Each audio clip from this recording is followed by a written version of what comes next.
Aquí en Neo TV, a esta hora presentamos El Testimonial, comunicación profesional para el análisis y debate. Saludos amigos del Ecuador y del resto del mundo, bienvenidos a El Testimonial. Nuestro invitado de hoy es José Saavedra. Es un contacto internacional desde Quito, Ecuador, hacia Lima, Perú. José es gerente general de CIT, Centro de Investigación Territorial de Opinión y Mercado, conferencista internacional en imagen y comunicación política, ganador del Red Latino 2016. Muchas gracias, José. Es muy grato estar contigo y naturalmente fraternizando entre ecuatorianos y peruanos bajo un mismo objetivo: procurar que nuestras naciones, nuestros países crezcan, que superen problemas de subdesarrollo, de pobreza, y en un escenario preelectoral que es muy similar el que vivirá Perú y vivirá Ecuador. Me refiero a que la fecha de elecciones, en el caso del Ecuador, es el balotaje el 11 de abril, mientras que ustedes tienen una primera vuelta en la misma fecha. Adelante y muchas gracias por acompañarnos en nuestro programa, José. Muy buenos días, Wilman. Muchas gracias por la invitación a tu programa. Un saludo especial a todos nuestros amigos y hermanos ecuatorianos que nos están viendo en este momento. Efectivamente, tenemos elecciones de primera vuelta este domingo 11 de abril, ¿no? Las elecciones en Perú han estado casi todo, desde enero hasta la fecha, un poco frías por el tema de la pandemia. Tenemos algo muy complicado el sistema sanitario del Perú. El número de muertos, el número de infectados, que ha sido altísimo, claro, ha prácticamente dejado en un segundo plano la campaña electoral. Sin embargo, ya a estas alturas, a solamente 15 días de las elecciones, ya tenemos candidatos que se van perfilando para el pase a la segunda vuelta y que hoy vamos a analizar. ¿Cuántos candidatos a la presidencia hay en el Perú en este momento? En este momento hay 18 candidatos a la presidencia. Bueno, nosotros estábamos cerca, estábamos con 16. Por ahí, ¿no? Tenemos 18 candidatos que van a la presidencia que se están, en este momento, bueno, la campaña sí se ha vuelto muy fuerte, la mayoría está saliendo para poder, primero, cumplir un objetivo, que es pasar la valla electoral, ¿no? Acá hay un 5% digamos, de valla para poder permanecer con el partido político, claro, porque si no pasas esa valla, el partido político desaparece y tendría que volver a inscribirse. De acuerdo, es un porcentaje mínimo de sufragios que deben acumular en elecciones generales, como en este caso en el Perú. En el caso del Ecuador es muy parecido. Deben cumplir precisamente con un requisito, un porcentaje establecido muy similar al de Perú para que los partidos puedan continuar en registro electoral. Así es, exactamente lo mismo. Y esto hace que, bueno, los candidatos en estos últimos días estén, pues, recurriendo a todos los métodos posibles, publicidad y algunas otras campañas para poder captar la atención de los electores, que hasta hace unas semanas el voto blanco viciado llegaba hasta el 40% de electores que no querían saber nada del proceso electoral. Ah, muy interesante. Acá, en cambio, el voto nulo es el que ha ido increciendo, sobre todo en las últimas semanas. Son más de 25 millones de votantes en el Perú que concurrirán a las urnas. Entonces, la pregunta es, José, ¿cómo los candidatos en un escenario pandémico procuran comunicarse con ese universo electoral? Utilizando las redes sociales en gran parte, precisamente por el distanciamiento que debemos guardar frente a la pandemia, o de repente inclusive se saltan esas barreras de protocolo sanitario para generar concentraciones porque saben que esa interacción física, interpersonal que deben tener con los electores es mucho mejor que un TikTok. Efectivamente. Inicialmente en el mes de enero y febrero han estado interactuando a través de redes sociales, utilizando mucho los mítines por Zoom, han estado a través del Facebook, del Twitter y ahora a través de TikTok haciendo llegar su publicidad y su contenido. Sin embargo, esto no es suficiente y se han volcado a las calles, ¿no? Se han volcado a hacer los caravanas, en principio, caravanas, salen con los autos, salen recorriendo las ciudades. Luego hay un grupo que sale ya a caminar abiertamente, un grupo de candidatos que sale a caminar abiertamente con un megáfono anunciando sus propuestas y sí logran conglomerar a mucha gente, y esto también podría afectar mucho en el tema de la pandemia y digamos, en la tercera ola que ya se espera en Perú. Estamos en un momento sumamente crítico con la variante brasilera que está generando pues una mortalidad superior, y sobre todo en 8 días la gente muere. Qué terrible. Bueno, es una situación similar la que estamos viviendo en el Ecuador, José. Y en ese escenario entonces de múltiples gamas, ofertas entre ideología, populismo, en fin, de 18 candidatos a la presidencia de la República, se inserta las investigaciones de vuestra empresa, José. Sí, efectivamente, nosotros acabamos de difundir un simulacro de intención de voto. Esto es importante resaltar, que se ha realizado a nivel nacional en 23 regiones del Perú, con 1.600 muestras, un margen de error de 2.4%, en el cual vemos que hay un empate técnico en el primer lugar entre dos candidatos, uno de derecha y otro de izquierda, ¿no? ¿De quién estamos hablando? Me refiero específicamente al candidato Rafael López Aliaga, que es considerado el outsider de esta campaña. Era una persona desconocida, ajena a la política, que comenzó a crecer desde el mes de enero a consecuencia o debido a sus propuestas de ruptura con el sistema que actualmente tenemos acá en el país. Se le llama el Bolsonaro peruano. Ha crecido en proporciones gigantescas, y esto ha ocasionado que obviamente los ataques de cierto sector de la prensa y de otros partidos políticos se centren exclusivamente en este candidato. Correcto. Este candidato está en empate técnico, que tiene 14% de intención de voto, frente al candidato Johnny Lescano, que tiene 13% de intención de voto, es decir, un empate en el primer lugar, y que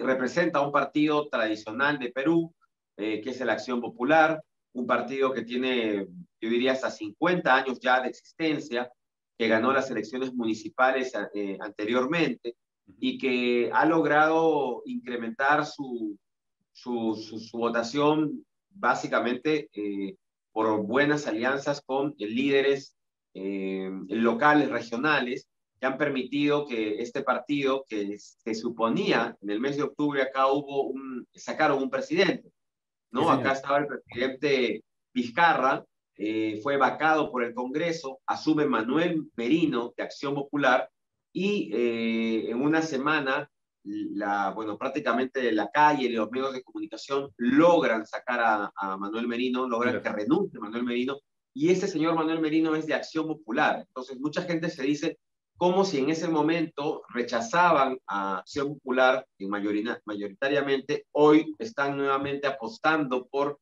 la candidatura de un político de este partido, ¿no? Entonces, ¿Y cómo se explica la investigación científica de ustedes, José? ¿Cómo explica este fenómeno social? Porque en realidad es sorprendente.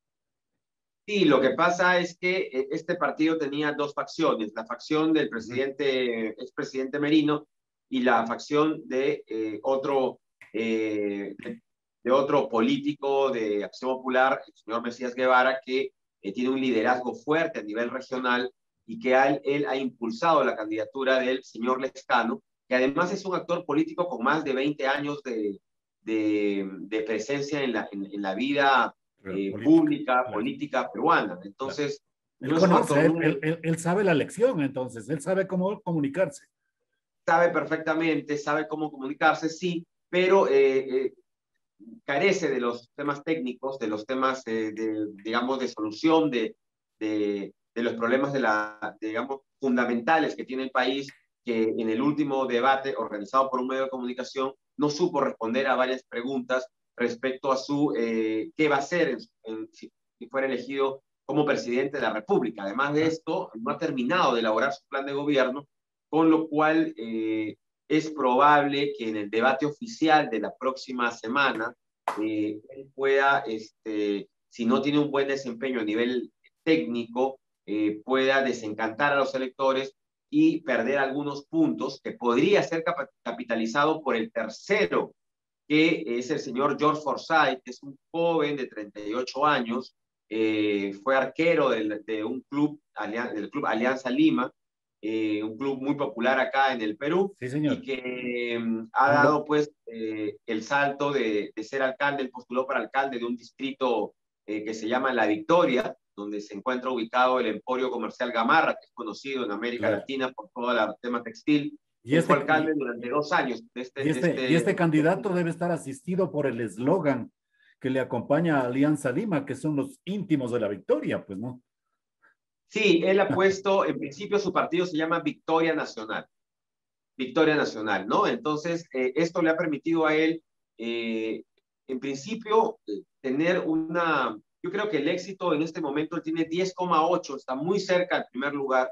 El éxito de su, digamos, permanencia en estos primeros lugares se debe a que tiene una votación homogénea en todas las regiones, es decir, en casi todas las regiones, a excepción de una, que es donde lidera totalmente, que es la selva peruana. Él tiene una votación intermedia sólida que le permite ubicarse en este tercer lugar, muy expectante de poder llegar al primero y meterse en estos últimos 15 días en en el racional, para poder lograr el pase a su segunda vuelta, que es lo más probable, porque en el último debate él menciona que él es un político joven, nuevo, y que no está contaminado con la corrupción ni con el pasado. Entonces, ese mensaje es fuerte y cala en la población. Entonces, y yo creo, por la experiencia un poco, que él, si no comete errores y si le va muy bien en el debate del jurado en la próxima semana, podría tener esos puntos que le faltan para ya disputar su pase a la segunda vuelta. Las investigaciones que ustedes han desarrollado, José, aquí a John Forsyth, como dices que está en tercer lugar, ¿qué porcentaje tiene él y qué posibilidades, como lo dice usted, José, tiene de superarle al segundo y probablemente llegar a una segunda ronda electoral? Él tiene en este momento 10,8% de intención de voto. Recordemos que el que va primero tiene 14, el señor Rafael López Aliaga, 13, el que va segundo, Johnny Lescano, y él tiene 10,8, es decir, está muy cerca de alcanzar al señor Lescano, y inclusive de poder llegar hasta el primer lugar, dependiendo de que no cometa errores, porque su inexperiencia en temas de gestión pública lo ha hecho cometer errores durante toda la campaña. Y esto él lo toma ligeramente, deportivamente, y esto también le gusta a la gente, porque te cuento en una entrevista que ha tenido con un periodista peruano. Él, en lugar de decir infraestructura, él menciona el Ministerio de la Infraestructura, ¿no? Entonces, lo comenzaron a hacer una serie de memes, lo comenzaron, Correcto, se comenzaron a correcto. burlar de él, hicieron una canción. Sin embargo, él mucho más allá digamos, de sentirse avergonzado, él se ríe, lo toma a gracia, Sí, sí. y eso a la población en general Gusta. le Sí, sí, gusta, señor. ¿no? Entonces le Sí. gusta. Entonces, Acá teníamos, José, disculpe la interrupción, pero que va en el mismo sentido. Teníamos al empresario guayaquileño Álvaro Noboa, bonachón, agradable, buena gente, con sus bromas, y un campeón olímpico en memes en redes sociales. sí, efectivamente. Entonces, pasa lo mismo con él, y esto, él ha logrado construir un voto duro, que, como repito, decisivo será el debate, que en el caso peruano es 3 días. Se me parece muy largo por la cantidad de De candidatos. candidatos, claro, Va a ser 29, 30 y 31, de en el marzo. cual el primer día hay candidatos que están, digamos, no tienen mucha opción de pasar a la segunda vuelta. El segundo día está el candidato Forsyth, que está yo diría que un grupo muy, muy privilegiado porque los demás tampoco tienen la opción de pasar a la segunda vuelta. Y en el tercer día sí es un debate, yo creo, final decisivo, porque es el debate entre Rafael López Aliaga y el señor Johnny Lescano. Entonces, ese debate, y además recordarás, William, que el último debate es el que se le queda a la gente, ¿no? Porque el ver el debate del día lunes, luego ver el día martes, y llegas al día miércoles cansado y recién ves a los candidatos que van liderando, obviamente eso es lo que va a generar mayor expectativa y mayor recordación en los días siguientes. Pero acá tenemos algo que resaltar que para las empresas encuestadoras resulta complicado porque al día siguiente es 1 de abril, Semana Santa, y acá han decretado cuarentena total y el último día para publicar es el 4 de abril, las encuestas. Entonces, salir a campo en Semana Santa resulta ya casi imposible sin transporte público para que se movilicen los encuestadores. Entonces, estamos justamente reorganizando todos nuestros equipos para poder salir desde el día 30 y 31, en 2 días. O sea, adelantar la investigación. Foto, claro. Así es, tener la última foto que se va a publicar el 4 de abril y bueno, y tener la aproximación más cercana de lo que pasará el domingo siguiente. José, una precisión técnica. ¿En qué se diferencia el simulacro de la encuesta? ¿Cuál es más profundo? Sí, el simulacro tiene una precisión altísima, que como su nombre lo dice, simula el proceso de votación. Nosotros le entregamos una cédula de sufragio para que el encuestado, ¿no? En este caso el elector, pueda marcar de manera secreta, porque le entregamos una tablita, él se puede voltear y comenzar a marcar el logo de su preferencia.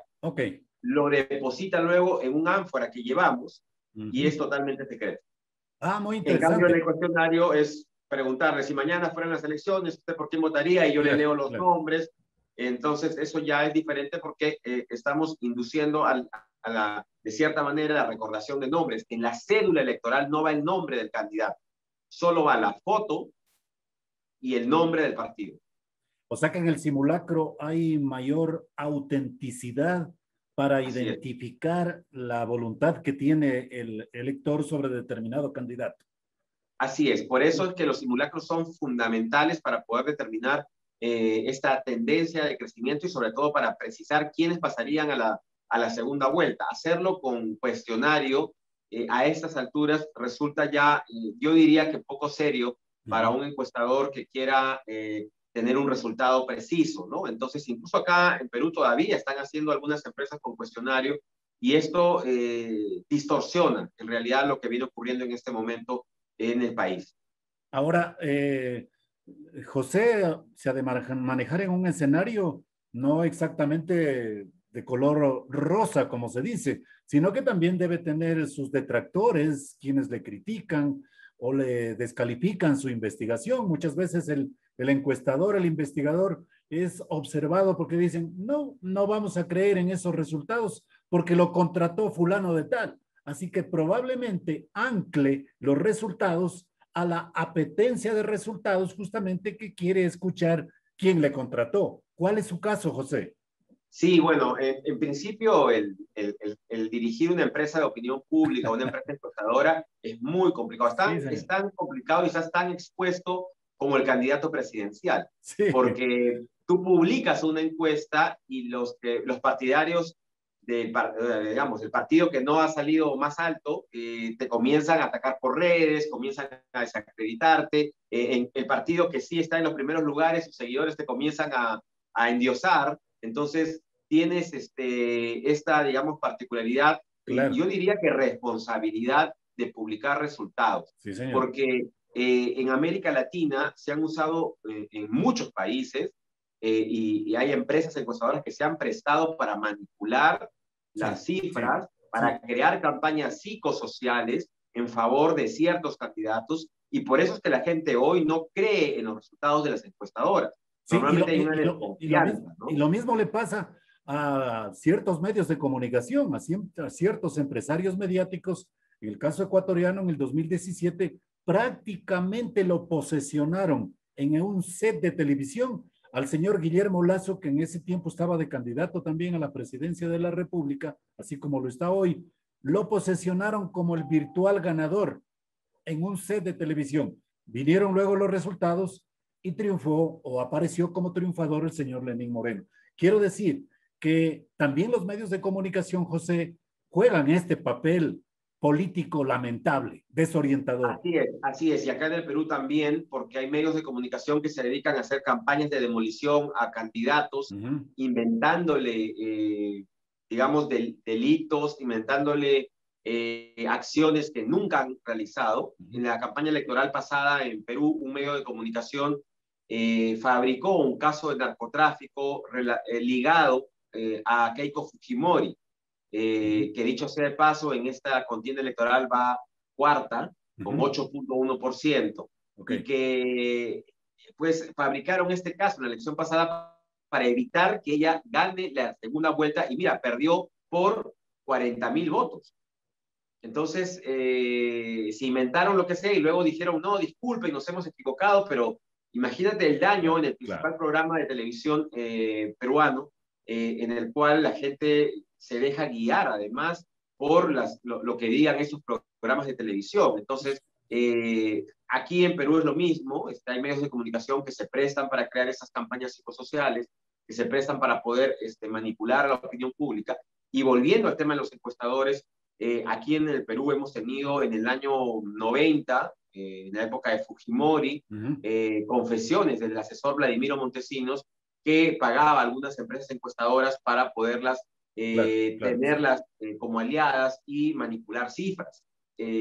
Esto ha ocurrido en el Perú, con seguridad sigue ocurriendo no solamente en Perú, sino en América Latina y en algunos otros países. Y por eso yo te decía la responsabilidad que tenemos nosotros de publicar la verdad. Porque fíjate, el 11 de abril la ciudadanía nos va a juzgar a nosotros. Entonces, no hay nada, no hay mayor valor para una persona y para una empresa que la credibilidad, ¿no? De acuerdo. Y acertar el resultado. Entonces, como yo lo digo en los medios de comunicación, nosotros, nuestro objetivo es acertar el resultado del 11 de abril y aproximarnos lo máximo posible a lo que va a pasar este 11 de abril, ¿no? Para que la ciudadanía pueda recuperar justamente esa confianza en las empresas encuestadoras. Nosotros en la elección pasada del 2016, en el caso peruano, logramos con precisión identificar quiénes pasaban la segunda vuelta con un margen de error de más o menos 1.8%. En ese rango algunos coincidían bastante. Hemos logrado en la elección de congresistas del año 2020 identificar a un partido político que ninguna empresa encuestadora lo daba por ganador, que es el FREPAP, un partido organizado por un grupo religioso que lo lidera un pastor.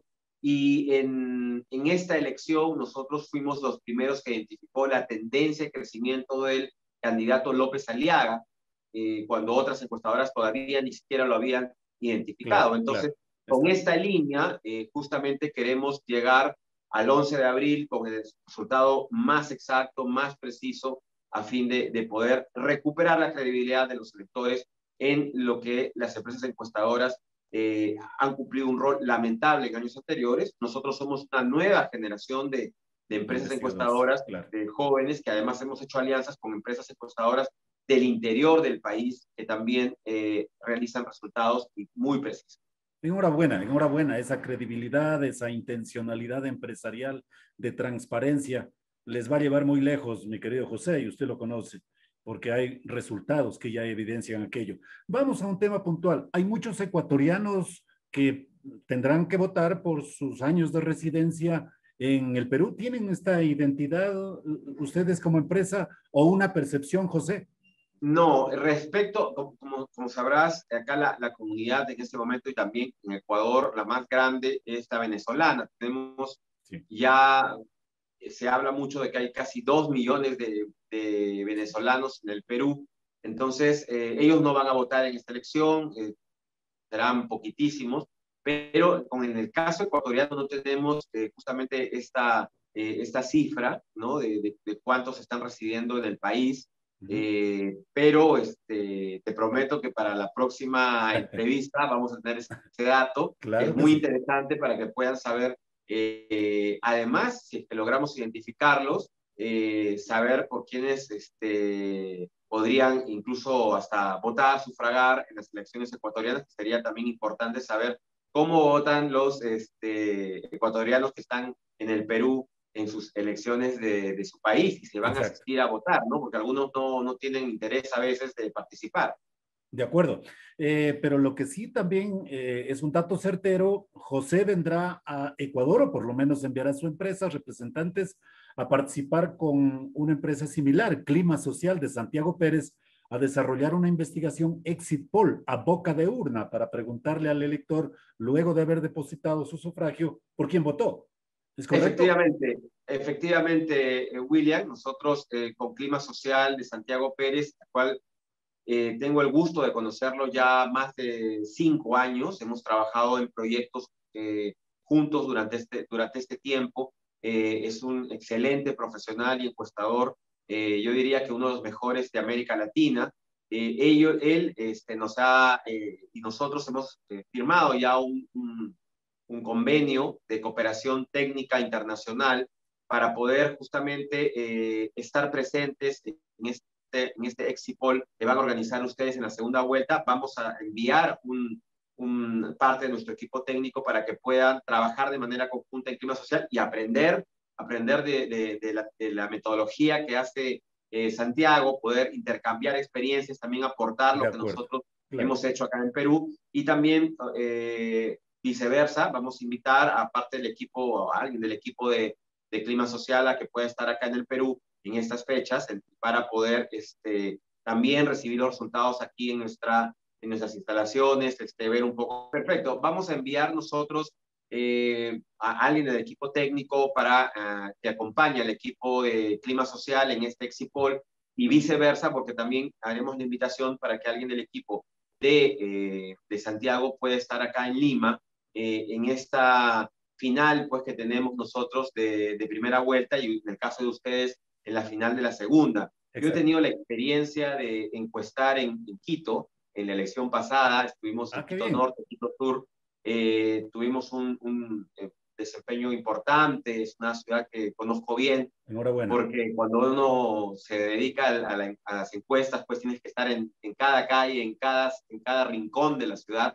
Sí. Y bueno, yo me quedé muy satisfecho de la experiencia de haber ya estado haciendo Quito. Hicimos Quito, Cuenca y Guayaquil en esas fechas, un estudio privado que tuvimos la oportunidad de estar presentes en esa elección y que hoy nos da mucha satisfacción de haber estado en Ecuador en esa época y de colaborar ahora con Clima Social para poder tener también el resultado más preciso. Sabemos que Clima Social además ha acertado en la primera vuelta en el exit poll y eso frente a otras encuestadoras que daban otros resultados, ¿no? Entonces, esto para nosotros es importantísimo porque nos permite tener lo que se llama transferencia metodológica y tecnológica por los aplicativos que ya han desarrollado en el Ecuador para este exit poll.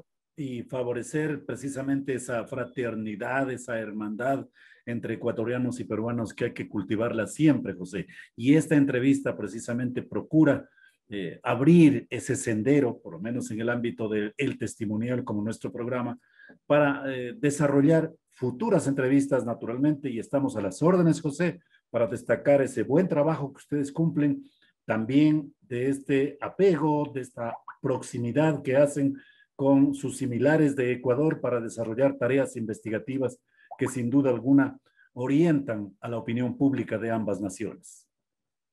Así es, William, es el trabajo que nos gusta hacer, además, con Qué mucha bueno. pasión, y eso hace pues que tengamos siempre la mejor predisposición, los resultados más confiables y precisos, y que podamos trabajar de manera conjunta con ustedes en el desarrollo pues posterior a la campaña electoral ya de medición de políticas públicas binacionales, que creo que es importante que podamos comenzar a medir en toda la región andina, ¿no? Sería excelente contar con información respecto a lo que viene ocurriendo tanto en Perú, Ecuador, Colombia, Bolivia, y bueno, todo lo que es comunidad andina, para poder ir y más integrados como una, yo diría, como una sola nación en determinadas caminos, por ejemplo, política sanitaria, porque los cuatro países no comparten una política sanitaria que le permita reducir la pandemia. En el caso peruano ha sido la más desastrosa a nivel mundial.